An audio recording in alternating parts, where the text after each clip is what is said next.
Imagine a time in history when the voice of God seemed to vanish. No visions in the night. No prophets crying out in the wilderness. No divine whispers stirring the hearts of his people. For 4 long centuries, heaven fell silent. And yet, before this profound quiet descended upon the world, one man spoke, a man whose words would resonate across generations. That man was Malachi, the final prophet of the Old Testament. His mission was not to perform miracles, not to conquer nations, and not to dazzle crowds. He came with a message far more challenging, a call to awaken hearts that had grown cold, to confront faith that had become routine, and to remind Israel of the love, justice, and mercy of their God. Malachi spoke to a nation that had returned from exile. The temple was rebuilt, the rituals restored, and the people were going through the motions of worship. On the surface, it seemed like everything was right. But beneath the ceremonies, a quiet decay had taken root. Passion had faded into obligation, devotion into routine, and the fire that once fueled the people's hearts had grown dim. Malachi's words were not loud or flamboyant, but they were piercing, cutting through the comfortable numbness that had settled over Israel. He asked questions that challenged the very core of their faith. Where is your heart? Are you offering your best, or only what is left after life's distractions? Are your actions a reflection of true devotion, or just empty habit? This was not a message of condemnation, but a plea for renewal. Malachi reminded Israel that God's love was patient and his mercy enduring, but that faith required sincerity, justice, and wholehearted commitment. He highlighted the dangers of hollow worship, the harm caused by broken covenants, and the consequences of neglecting the vulnerable. His voice was tender yet firm, a final warning, a last invitation before the silence that would last for centuries. And this silence was not meaningless. It was a pause, a preparation for what was to come, the arrival of a messenger who would prepare the way for the long-awaited Messiah, Jesus. Malachi's prophecy set the stage for a divine pattern. Hearts must awaken, devotion must be genuine, and justice must be restored before God's ultimate revelation unfolds. As we explore the story of Malachi, we will see that his message was never just for ancient Israel. It speaks to every believer who has ever felt distracted, weary, or distant from God. It reminds us that faith is not about routine or performance, but about offering our hearts fully and sincerely. If you are ready to uncover the lessons of the last prophet before Jesus, to see how his words challenge and inspire us even today, then make sure to stay with us until the very end. And if this story stirs something in your heart, do not forget to like this video and subscribe to the channel for more journeys into history, faith, and timeless truths that still speak to us today. After the long years of exile in Babylon, the people of Israel returned to their homeland carrying hope, relief, and the heavy burden of survival. And for a time, it seemed that the promises of restoration were unfolding before their eyes. The temple had been rebuilt, its stones standing firm against the sky as a symbol of renewal, the altars polished, and the incense rising in familiar spirals toward heaven. Rituals were performed, sacrifices offered, prayers recited with the cadence of tradition. And yet beneath this veneer of restoration, something subtle and dangerous had begun to take hold, a quiet erosion of spirit that no structure or ceremony could repair. Worship had become an echo, a reflection of a devotion once fierce and intimate but now reduced to repetition and habit. Where the heart no longer met the divine gaze with urgency or longing, and where the motions of faith were carefully observed yet profoundly empty. The people moved through the steps of their religion as one might walk through a familiar house, recognizing the furniture, knowing where to turn and when, yet never stopping to feel the warmth of light streaming through the windows, never letting the sacredness of the moment penetrate their souls. The priests performed their duties with precision, yet the offerings brought before God were often flawed, blemished, or careless. a silent testament to the diminishing fervor that had crept into the community. A whisper of indifference disguised beneath ritual observance. In the marketplaces, among the streets that once pulsed with vibrant life, the echoes of faith persisted in words but not in deeds. For the same hands that laid sacrifices upon the altar were often the hands that turned away from justice, that neglected the widows and orphans, that overlooked the pleas of those in need, believing perhaps that proximity to ritual could replace the authenticity of the heart. Families gathered for worship, reciting prayers and singing the familiar songs. Yet a hollowness had settled in the chambers of their hearts, a distance that no temple wall could bridge, a longing for connection that they scarcely recognized themselves. Love, once alive and demanding attention, had softened into obligation, and in its place had grown a subtle complacency, a sense that routine was enough to satisfy the sacred, a notion that the outward form could stand in for inward devotion. Even among the scholars and teachers of the law, those entrusted with guiding the people, there was a quiet resignation to appearances, a preference for safety over confrontation, and a willingness to let the true weight of covenant slip beneath the surface of ritual practice. It was a society living in proximity to holiness yet unaware of its absence, moving through days that looked like faith but tasted faintly of emptiness. And in this environment of spiritual lethargy, the people hardly noticed the slow drift of their hearts. There was no overt rebellion, no violent rejection of God's presence, yet the decay was no less real, for it was the decay of intention, the quiet erosion of love and reverence, where each act of worship became an exercise in repetition rather than an encounter with the divine. It was in this fragile state, teetering between restoration and apathy, that the last prophet of the Old Testament emerged, a messenger named Malachi, who would pierce the surface calm and confront the hidden malaise of a people who had rebuilt temples but had not rebuilt their hearts. He observed the sacrifices, the prayers, the outward adherence to law, and he saw that the pulse of devotion had grown weak, that the flame that once illuminated Israel's relationship with God now flickered as though threatened by wind. And in his quiet yet uncompromising manner, he spoke to the people not with scorn or spectacle, but with questions and truths that demanded reflection. "Where is your heart?" he asked. "Where is the sincerity that once made worship a living dialogue with the divine?" The question was simple, yet it carried a weight that reached far beyond the confines of ritual, cutting to the essence of a faith that had become more about duty than desire, more about performance than presence. And in the streets and homes and temple courts, in the midst of bustling markets and quiet chambers alike, the question hung in the air, invisible yet insistent, a reminder that the outward trappings of religion could never replace the inward fire, that the bones of tradition without the flesh of devotion could never satisfy the longing of a soul seeking God.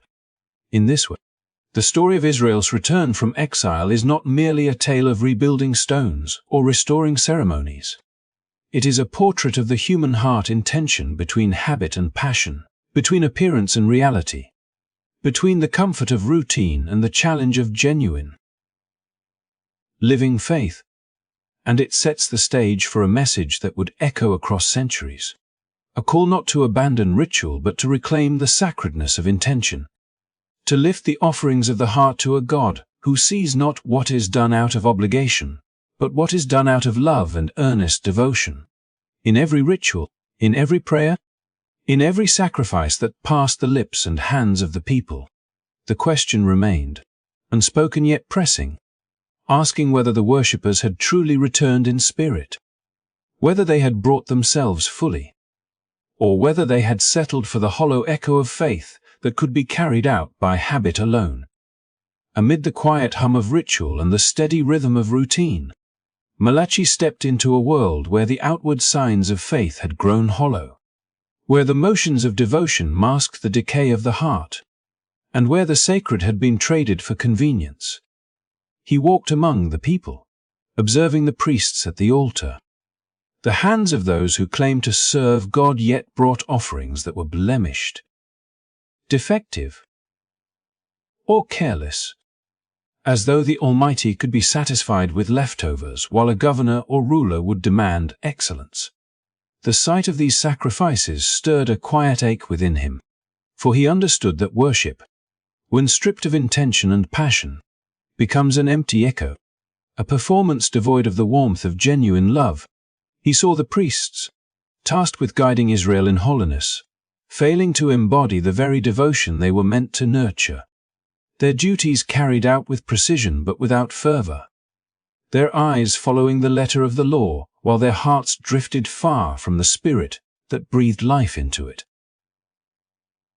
Malachi's voice, though not raised in dramatic proclamation, carried a weight that could not be ignored, a persistent call to recognize that God's desire is never for the mechanics of ritual alone, but for the surrender and sincerity that infuse every act of worship with meaning.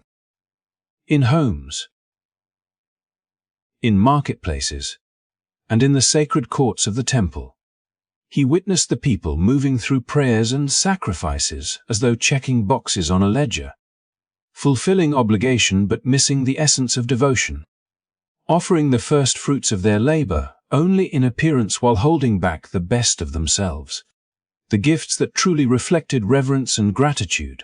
The prophet's message was sharp yet tender, piercing the veil of complacency with questions that cut to the core of the soul. Where is your integrity in devotion, your sincerity in sacrifice, the passion that once ignited your faith? He painted a scene not of overt rebellion but of slow, insidious decline, a subtle corruption that no sword or exile could have wrought, a quiet erosion of reverence where the rituals continued but the spirit of worship faltered. The people's hearts had wandered even as their hands performed. And in this wandering, the offerings of the altar became mirrors reflecting the spiritual emptiness they failed to see, a testimony to the gap between what was done and what was felt, between the motions of piety and the pulse of genuine faith. Malachi's rebuke extended beyond the altar to the structures and systems that were meant to safeguard holiness, for he recognized that ritual cannot exist in isolation from integrity and justice. The priests, entrusted with teaching and guiding, had allowed routine to replace vigilance, turning sacred duties into formalities while the moral fabric of the community frayed. And in doing so, they became unwitting architects of a worship that was beautiful in form but barren in essence. The prophet's words carried a resonance that transcended immediate observation, for they spoke to the eternal principle that God is attentive not merely to what is offered, but to the heart that offers it, to the authenticity that transforms act into devotion, sacrifice into relationship, and ceremony into encounter. He showed that faith reduced to repetition loses its transformative power, that worship performed without love or awareness becomes a hollow echo that cannot sustain the soul, and that God's desire is never for the shadow of piety but for its living, breathing reality within each believer. As he moved through Israel's cities and towns, Malachi's vision encompassed both the individual and the communal, highlighting how neglect of sincerity in worship leads to broader consequences. Marriages treated as convenience rather than covenant, justice deferred or ignored, the vulnerable left unprotected, and the covenantal relationship with God weakened by the absence of heartfelt commitment. His message was not a condemnation aimed at failure alone, but a tender insistence on restoration, an appeal to awaken to the reality that ritual without devotion is insufficient, that the outward must be aligned with the inward, and that the Almighty, though patient and loving, desires a people whose hearts are fully present in their worship, whose lives reflect the reverence their ceremonies proclaim. In confronting the flawed practices of the temple and the hollow observances of the faithful, Malachi offered a mirror not only to his contemporaries but to all generations, demonstrating that the divine call is always to authenticity, that God's expectation is for presence, sincerity, and devotion, and that the power of worship resides not in the perfection of the act, but in the integrity and passion of the heart that performs it. Through his words, the people were reminded that the sacrifices of the body and the rituals of the temple are meaningful only when the soul participates fully. That devotion cannot be faked or delegated, and that the holiness of God demands more than obligation, it calls for love, attentiveness, and a willingness to offer the best of oneself, not merely what is left over.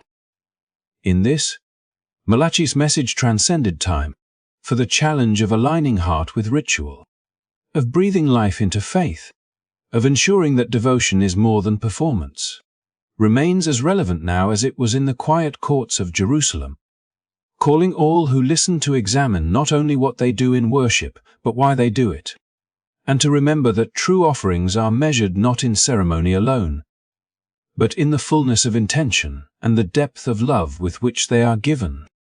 As Malachi walked among the people, his eyes saw more than the blemished sacrifices and hollow rituals. They pierced the very heart of society, revealing the fractures that had begun to spread quietly yet relentlessly through families, communities, and the covenantal bonds that once bound Israel together. He observed marriages treated not as sacred commitments but as conveniences, the union between husband and wife reduced to a mere contractual arrangement, easily broken when emotions cooled or desires shifted, leaving hearts wounded and trust shattered.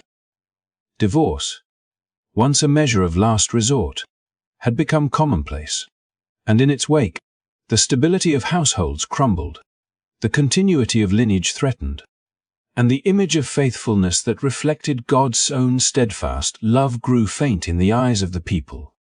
Within this landscape of fractured homes, widows, orphans, and the marginalized suffered quietly, often unnoticed by those who carried out the routines of worship, for their cries for justice and protection were drowned in the noise of ceremony and habit. Malachi's vision extended beyond the visible acts of neglect to the subtle currents of ethical decay that underpinned them, understanding that when devotion becomes hollow, it seeps into every aspect of life, weakening moral responsibility, dulling empathy, and allowing oppression to take root in both private and public spheres. He saw merchants cheating in markets, laborers exploited for profit, and the vulnerable left unguarded while the powerful turned blind eyes, justifying injustice with tradition, convenience, or indifference, as though faith alone, performed outwardly, could absolve the moral failings that corrupted daily life. Yet Malachi did not speak merely to list these transgressions. He unveiled the deeper truth that every ethical lapse and broken covenant was a symptom of hearts grown distant from God, that spiritual decay inevitably manifests in social decay, and that the welfare of the widows, orphans, and strangers is inseparable from the vitality of genuine worship. In every home where a child's cry went unheard, in every marketplace where fairness was forsaken, in every altar where a blemished offering was laid, the consequences of detachment from God's command were tangible, shaping a society that appeared faithful yet bore the silent weight of injustice and fractured relationships. Malachi's words, though delivered without spectacle, carried an intensity that demanded reflection, revealing that the integrity of human relationships is bound to the authenticity of spiritual devotion. That marriage, family, and community thrive only when the heart aligns with divine principles, and that neglect of justice is not merely a social failing but a spiritual one, an indication that the covenant between God and His people has been diminished in practice if not in intent. He reminded the people that God's concern is not for the outward perfection of the temple alone, but for the quality of life within the homes, streets, and workplaces of Israel. For the oppressed and vulnerable are the living altars upon which true justice and mercy are offered. Through his words, the brokenness of routine worship was mirrored in the brokenness of social bonds. The hollow sacrifices of the temple reflected the neglect of those most in need, and the fading devotion of the faithful found expression in marriages left unguarded, promises forsaken, and the powerless left defenseless. Malachi's message was a call to awaken not only ritual hearts but relational ones, to see that genuine faith produces tangible consequences in how the community treats its weakest members. That love for God must extend into love for neighbor, and that covenant, both with God and with one another, is sacred and demands vigilance, integrity, and care. He warned that indifference and spiritual complacency are never contained within personal devotion alone. They spill outward, eroding ethical standards, weakening families, and leaving the vulnerable exposed, demonstrating that the health of faith is inseparable from the health of society. As he confronted the people with the realities of broken homes, neglected widows, orphaned children, and unjust treatment, his voice carried the weight of divine concern, a reminder that God's love is inseparable from justice, that mercy and righteousness walk hand in hand, and that neglecting either diminishes the witness of the faithful. The prophet's observations were both piercing and tender, showing that while the failings of the people were grievous, the purpose of revelation is not to condemn alone, but to call the heart back to wholeness, to restore integrity in both worship and relationship, and to awaken the people to the consequences of their spiritual detachment before those consequences hardened into irreversible decay. In this way, Malachi's insights were not only a critique of ritualistic emptiness, but also an illumination of the human cost of spiritual drift. For a society that forgets covenant, abandons justice, and neglects the vulnerable invites not only divine displeasure, but the natural erosion of trust, compassion, and communal vitality. The broken marriages, the unattended widows and orphans, and the oppression of the powerless all became living testimony to the fact that faith without devotion, ritual without heart, and covenant without commitment inevitably produce real suffering. And in drawing the people's attention to these truths, Malachi sought to stir repentance, restore attentiveness to God's commands, and rekindle a vision of a community where worship, ethics, and care for the vulnerable converge in authentic, heartfelt living. His words echoed across the temple courts, through the markets, and into the homes of every family, a call to recognize that the divine is not pleased with surface observance alone, and that true devotion manifests not only in sacrifice but in love, justice, and fidelity, ensuring that the people's faithfulness touches every corner of life, from the altar to the hearth, from the marketplace to the margins, knitting together worship, morality, and social responsibility into a living, breathing expression of covenantal life, even in the midst of Israel's faltering devotion. Broken relationships, and the quiet erosion of justice. The voice of God through Malachi did not speak in abandonment but in longing, offering a call that was both tender and unyielding, a reminder that divine love persists even when human hearts falter. The prophet moved among the people with eyes wide to the realities of their lives. Yet his message was never rooted solely in judgment. It was an invitation to return, a plea to re-engage with the sacredness that had been neglected and the covenant that had been eroded by routine and indifference. In observing the blemished sacrifices, the hollow worship, the fractured marriages, and the neglected vulnerable, Malachi did not merely catalogue failings. He held up a mirror to the soul of the nation, reflecting the distance that had grown between God and his people, and in that reflection lay both warning and hope. The warning was clear. Empty rituals, superficial obedience, and the neglect of moral and social responsibilities cannot sustain a faithful community. For when hearts stray, societies unravel and the presence of God is felt only as a faint memory rather than a living reality. Yet within the warning was also the tender invitation of mercy. The assurance that God's response to failure is not always retribution, but the chance for restoration. A call to turn back from indifference to devotion, from fractured relationships to covenantal fidelity, From hollow worship to heartfelt surrender. The people were reminded that even as they drifted, the door to reconciliation remained open, that God's justice is inseparable from His mercy, and that divine love actively seeks the return of the wayward, not merely to punish but to restore, to heal, and to awaken a faith that had grown weary. This duality, of caution and compassion, characterized Malachi's message. He warned the people of the consequences of spiritual decay, of broken covenants, and of neglecting the vulnerable. Yet he also revealed a God who waits, who hopes, and who reaches out despite human frailty. In the marketplace, among the temple courts, in the quiet corners of homes where prayer had grown perfunctory and devotion routine, the prophet's words echoed as both a rebuke and an embrace, challenging the people to see their failings without despair, to confront the hollowness of their practices without losing sight of the possibility of renewal, and to understand that turning back to God is an act of life, not merely an escape from judgment. The call to return was not framed as a burdensome command, but as an opportunity to experience God's presence anew, to offer the heart fully rather than the residue of obligation, to move beyond ritual into relationship, and to allow worship, ethics, and social responsibility to converge in a way that reflects the depth and breadth of God's character.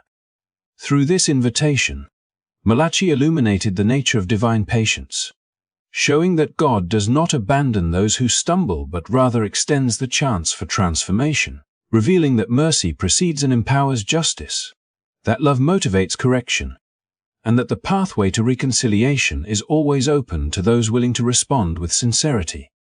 The prophet's words carried the weight of both warning and hope across the temple courts and marketplaces, through family homes and public squares, and even into the hearts of those who had long grown accustomed to distance from the divine, reminding them that faith is never measured solely by adherence to ritual but by the vitality of engagement, the honesty of intention, and the willingness to return when one has strayed. As he spoke of God's desire for Israel to return, the imagery evoked was not one of harsh punishment, but of a parent waiting for a child to come home, of a lover longing for reconciliation with a partner who has wandered, of a shepherd seeking the lost lamb not to shame it, but to restore it to safety and life. Even in recounting the failings of priests, families, and communities, Malachi painted a portrait of a God whose heart remains tender, whose eyes are ever watchful for signs of repentance, and whose arms remain open to receive those who choose to respond. The prophet's emphasis on return underscored a central theme. The opportunity to turn back is not contingent on perfection, nor is it limited by the depth of prior failure. It is a dynamic expression of divine mercy that calls for engagement of the heart, a willingness to confront truth, and an embrace of authentic worship and ethical living. In the interplay between warning and invitation, between the reality of human failure and the constancy of divine love, Malachi offered a vision of faith that is alive, responsive, and transformative, a vision that continues to speak across the centuries to any who wrestle with routine, disconnection, or the sense of spiritual distance. His message reminds that God's call is persistent and patient, that reconciliation is always possible, and that the invitation to return is not merely historical but eternal, extending to every generation that struggles with the same tension between outward observance and inward devotion, between the obligations of ritual and the authenticity of love. Through the lens of Israel's experience, the prophet reveals a God whose desire is to restore, to reconcile, and to awaken a heart capable of living fully in alignment with covenant and calling. A God whose mercy is active, whose justice is purposeful, and whose love reaches beyond failure to beckon the faithful into a renewed relationship. In embracing both the warning of consequences and the invitation to return, Malachi's message exemplifies a faith that is corrective without being punitive, transformative without being coercive, and deeply relational, offering a timeless lesson. that even in failure, the divine voice calls, the door remains open, and the opportunity for return and restoration is never beyond reach. As the centuries stretched forward in silence, after Malachi's final words had echoed through Israel, the world seemed to hold its breath, waiting for a voice to rise again. Malachi had spoken not only to his own generation but to all generations, leaving a pattern of awakening hearts and stirring souls that would not fade with time. He had condemned empty rituals, broken covenants, and the neglect of the vulnerable, yet through it all, his message had been infused with a quiet, relentless hope, the hope that hearts could return, that devotion could be genuine, and that lives could align once more with God's intentions. And then, as history would record, a messenger emerged from the wilderness, clothed in humility and urgency, calling people to prepare the way of the Lord. John the Baptist carried Malachi's prophecy into fulfillment, bridging the silence of centuries with a voice that both confronted and comforted, urging the hearts of the people to awaken, to prepare for the coming of the Messiah. John's ministry reflected the enduring principles that Malachi had proclaimed: sincerity in worship, integrity in life, and the revival of faith that extends beyond ritual into moral responsibility. It was a living testament that even in the quietest moments of history, God's purposes move forward, and that one faithful voice, obedient to divine calling, can transform the spiritual trajectory of a people. Malachi's words, though centuries old, remain alive today, speaking across time into the quiet corners of our own lives. They challenge us to examine not just the outward expressions of faith, but the authenticity that underpins them, asking whether our devotion is heartfelt or merely habitual, whether our relationships reflect covenantal fidelity or casual convenience, and whether our treatment of the vulnerable demonstrates the justice and mercy that God desires. His message calls each of us to an introspection that is both uncomfortable and necessary, reminding us that faith is not a static inheritance but a dynamic commitment that demands our attention, integrity, and engagement. In an age filled with distractions, where routines can replace relationships and efficiency can eclipse empathy, Malachi's voice pierces through, urging us to return to what is essential, to offer our hearts rather than our leftovers, and to live in alignment with the principles that sustain both spiritual life and communal well-being. When we consider the fulfillment of his prophecy in John the Baptist, we see a divine pattern that still resonates. Preparation precedes transformation, sincere devotion precedes revelation, and the awakening of hearts is the essential prelude to the arrival of something greater.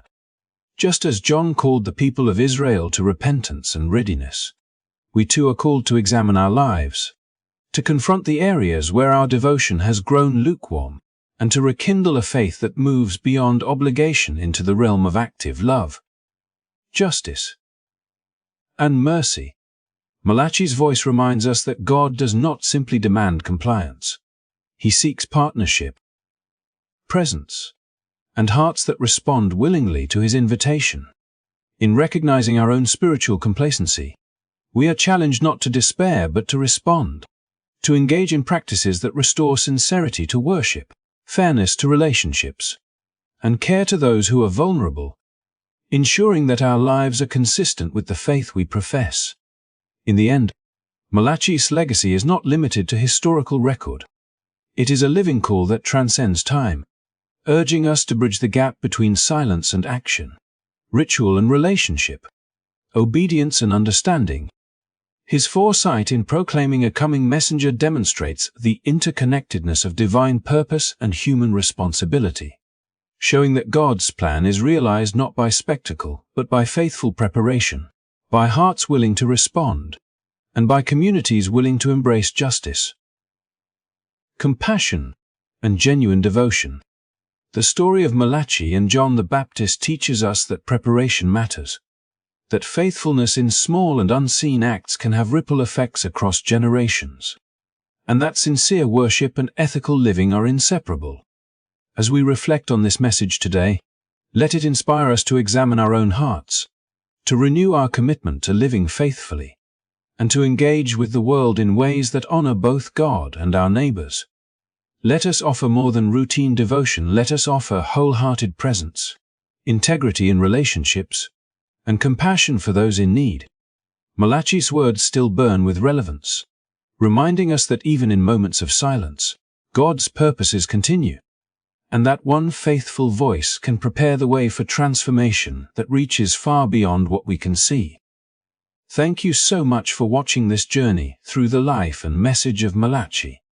If this story has stirred your heart, helped you reflect, or inspired you to renew your devotion, please consider liking this video and subscribing to our channel for more insights into the timeless lessons of faith and history.